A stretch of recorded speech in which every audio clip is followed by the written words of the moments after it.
One of the most interesting things for me about games like Resident Evil are the designs of the monsters and beasts that you'll have to best in order to complete your mission.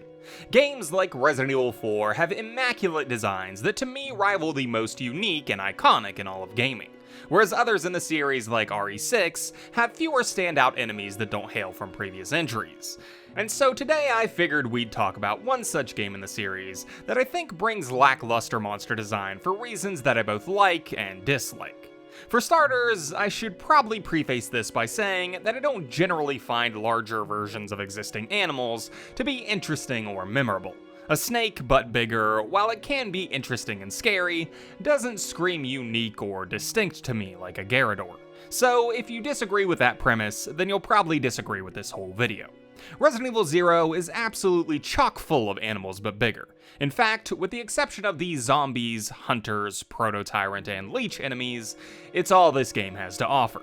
Then you narrow those four down from enemies that hail from previous games, and you're only left with the leech enemies to differentiate this game in terms of its monster design. Now, that being said, if you look at each of these creatures individually, then they all have interesting things about them from a lore perspective.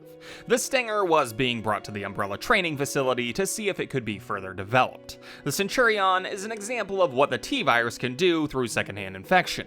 The Eliminators were a successful experiment that pushed Marcus further into his desire to test with human subjects. However, in order to find these things out, then you'd have to be interested in these creatures from the outset, and I don't think that's going to be the case for most people. I'd wager to say that Zombie Monkey doesn't instill the same questions as Shivering Grey Man. Despite that though, if you're familiar with the lore, then it may be obvious why these creatures are what they are. If you're familiar with Resident Evil 1, then you know that the T-Virus mutations were largely lackluster. A shark that was bigger and a bit meaner. A spider that was bigger and a bit meaner. A snake that was bigger, and I think you get the picture. Base mutations for the initial virus were kind of in the same vein of making things larger or tougher, and though the remake would give the virus interesting additions like Crimson Heads, initially it was pretty standard. Which means that if you're making a game that, in universe, predates these very standard enemies, then you can't exactly give them crazy changes that aren't in line with the initial title.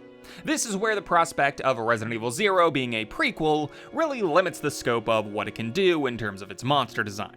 For example, lore-wise, it wouldn't make much sense for Marcus's research into T to have created some kind of hyper-tyrant, because that would be inconsistent with where research was at the Spencer estate, considering Wesker and Birkin were basing their studies off Marcus's stolen work. However, having said that, there are interesting things that could have been done to make the designs more unique. Things like the cut content Spider-Man would have been memorable even if it didn't function much different from a normal zombie, and they could have always explained this lack of follow-up at the Spencer Mansion as the creature being an evolutionary dead end or something like that. Either way though, the enemies are what they are because they had to predate the research of Spencer, and since Spencer barely made it past animal trials, that meant Marcus had to be even less advanced. It's just something that I think is interesting to consider when looking at this game, so I figured I'd share some thoughts about it. Hopefully you enjoyed this video, and I hope to see you all in the next one.